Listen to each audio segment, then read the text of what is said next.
सनातनियों को, मेरे भगवान देवाधिदेव महादेव शिव के संपूर्ण भक्तों को आज श्रावण सोमवारी की बहुत बहुत बधाई। शिव कृपा आप सब पर बनी रहे, करुणा बनी रहे, दया बनी रहे।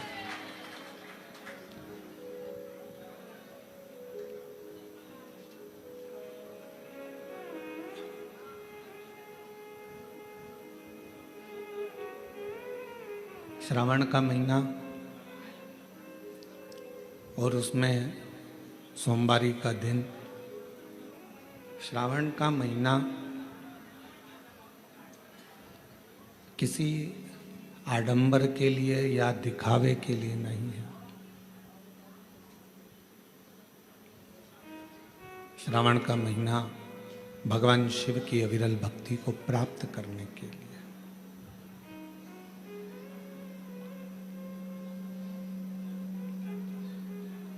और श्रावण के महीने में शिव जी की अगर भक्ति कर रहे हो तो ये तुम्हारी इच्छा से नहीं। सावन के महीने में अगर भगवान शिव की भक्ति कर रहे हो, भगवान शंकर की अविरल भक्ति को धारण कर रहे हो, तो ये आपकी अपनी इच्छा से नहीं हुआ है। श्रावण महीने में अगर शिव भक्ति कर रहे हो, भगवान शंकर की अविरल भक्ति को धारण कर रहे हो, तो इसमें हमारी और आपकी इच्छा नहीं चलती, इसमें देवाधिदेव महादेव की स्वयं की इच्छा चलती है, तो कथा होती है। श्रावण के महीने की पंचमी कौन सी तिथि? पंचमी। चाहे वो शुक्ल पक्ष की हो, चाहे वो कृष्ण पक्ष की। चढ़ाते हो आप लोग पंचमी के दिन, चाहे नाग पंचमी हो, चाहे श्रावण महीने की शुक्ल पक्ष की, चाहे कृष्ण पक्ष की पंचमी हो।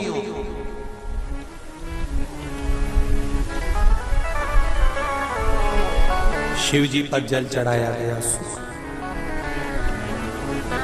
और समझ लो अच्छे से, श्रावण महीने की पंचमी के दिन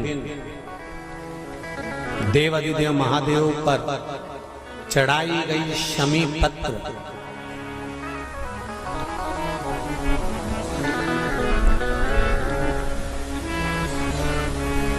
शंकर भगवान पर चढ़ाई गई शमी पत्र आस्तिक मुनि का नाम लेकर, कौन से मुनि? आस्तिक मुनि का नाम लेकर शमी पत्र को वापस उठाकर उसको अपने दरवाजे की चौखट पर कहीं पर भी या द्वार पर कहीं पर भी एक ओर रख देने पर घर के अंदर, बगीचे के अंदर सर्प प्रवेश नहीं करता। ध्यान रखिए, सर्प प्रवेश नहीं करेगा। शमी पत्र समर्पित करने पर, उस शमी पत्र को आस्तिक मुनि का स्मरण करने पर, कौन से मुनि है? आस्तिक मुनि का स्मरण करने पर भीतर घर के अंदर बगीचे में सर्प भी प्रवेश नहीं। उस शमी पत्र में जया, विषहरा, शामली वारी, दौतली और देव, ये पांचों कन्याओं का भाव प्रकट हो जाता है और वो कन्याएं हमारे घर के द्वार की रक्षा करती हैं। तुम्हारे घर की बहन बेटी क्या करती है? तुम्हारे घर की बहन बेटियां क्या करती हैं? घर में बहन बेटी आती हैं तो बद्दुआ देकर नहीं जाती। घर में कन्याएं रहती हैं, बद्दुआ नहीं देती। घर की बेटियां जब दरवाजा छोड़कर शादी कर वाले दिन, विदाई के दिन अगर जाती भी हैं तो बेटियां हाथ में धान भरकर फेंक कर जाती हैं कि मेरा मायका खूब फले फूले, आगे बढ़े। छापे लगाकर चली जाती हैं कि हमने हमारी जीवन की सारी दौलत, जीवन का सारा सुख अपने मायके में दे दिया है। वो बेटियां होती हैं। तो जया,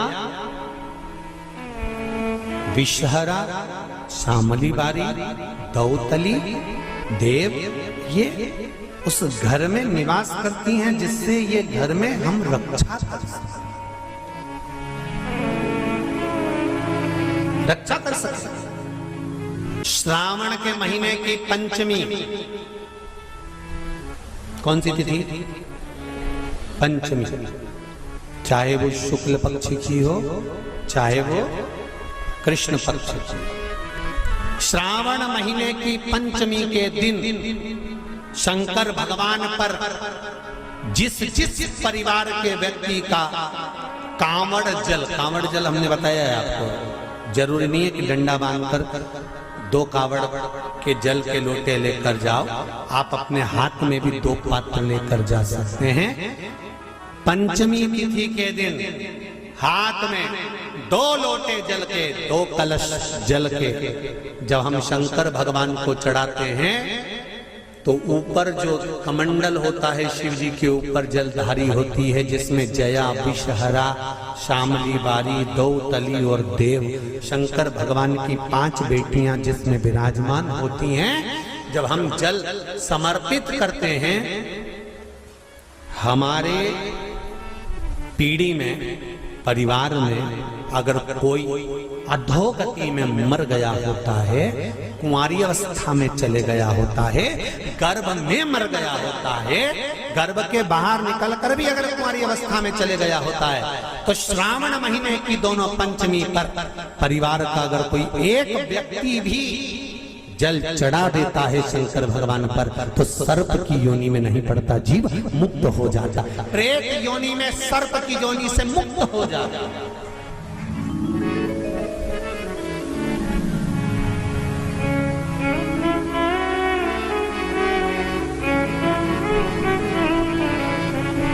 महाराज,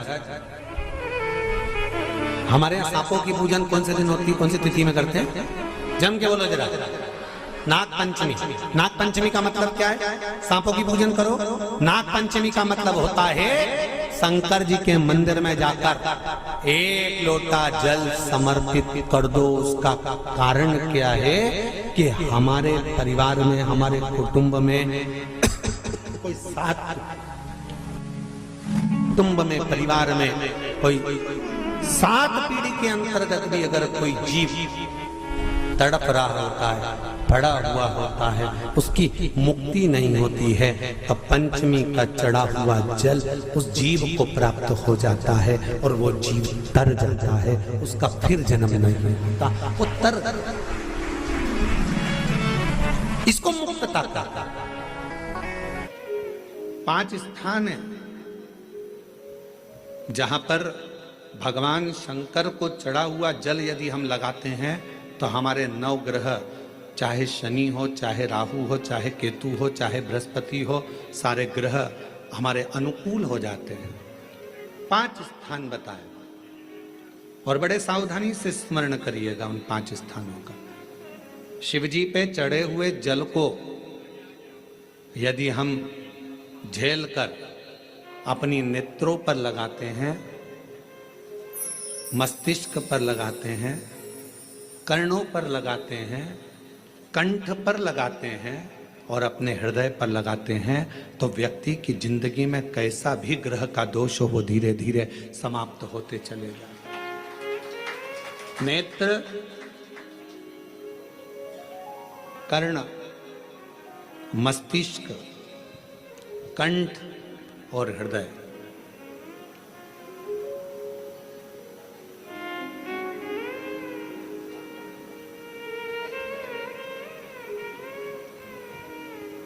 ये 5 स्थान इससे बता दिए शिव महापुराण में, जिन पर शिव जी के चढ़े हुए जल को हम केवल मात्र लगा लेते हैं तो उससे भी हमको फल की प्राप्ति हो जाती है।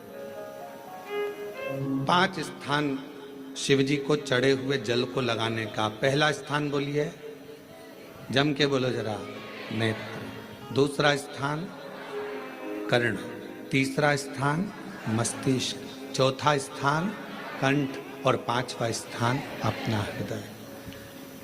मात्र ये 5 स्थान शिव जी के चढ़े हुए जल को आप अगर लगा लेते हो तो तुम्हारे ऊपर किसी ग्रह चाहे शनि हो, चाहे राहु हो, चाहे केतु हो, चाहे मंगल हो, कोई ग्रह आप पर भारी नहीं रह सकता। और एक प्रैक्टिकल कर कर देखना, शिव महापुराण सुना करो तो प्रैक्टिकल जरूर करा करो, क्योंकि आपको मालूम पड़ना चाहिए कहीं सियोर वाला महाराज झूठ तो नहीं बोल गया। प्रैक्टिकल जरूर करो, और प्रैक्टिकल का फल मिले तो पत्र में जरूर लिखकर भेजो कि हाँ हमने कथा सुनी थी कोरबा की, और कथा सुनने के बाद मुझे 3 महीने में जो प्रैक्टिकल करा मैंने तो उसका फल मिला मुझे। प्रैक्टिकल करो। जिस लड़की को, जिस लड़के को मंगल है,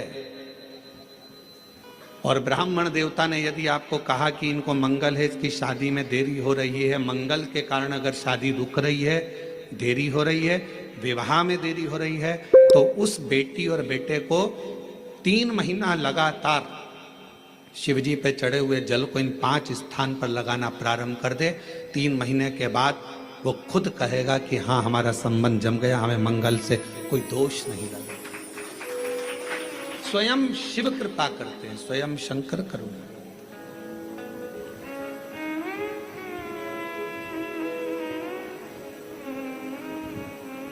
ये 5 स्थान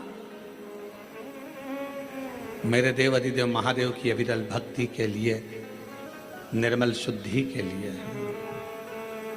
नेत्रों पर जल लगाने से मतलब है कि जब भी मैं दर्शन करूं तो मेरे देव अधिदेव महादेव का करूं, शिव।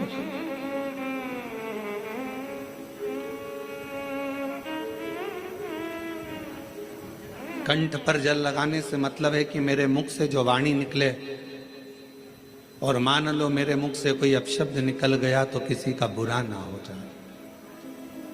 कर्णों से जल लगाने से मतलब है कि मेरे कानों के माध्यम से जो शब्द मेरे अंदर जाएं वो मेरे जीवन का कल्याण करें।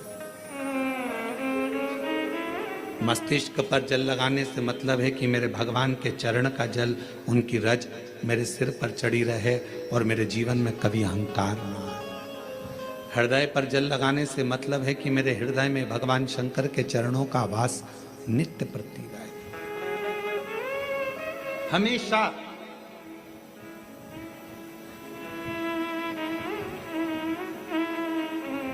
प्रदोष का नियम बना लो। शिव जी के शिवलिंग पर 5 जगह पर त्रिपुंड लगाना है चंदन का। समझेंगे अच्छे से? मान लो शंकर भगवान का शिवलिंग है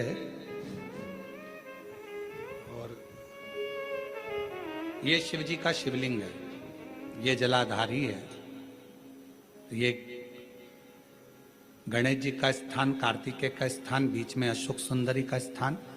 शिव जी के ऊपर जो बूंद बूंद पानी जलाधारी में से टपकता है वो शिव जी की 5 लड़कियां। नाम बोलेंगे साथ में, जया, विषहरा, श्यामली बारी, दौतली, देव। शिव जी की 5 बेटियां। शिवलिंग में अगर आपने, डॉक्टर ने कहा कि बहुत बड़ी बीमारी है, तकलीफ है, 5 स्थान पर त्रिपुंड लगाना प्रारंभ करो।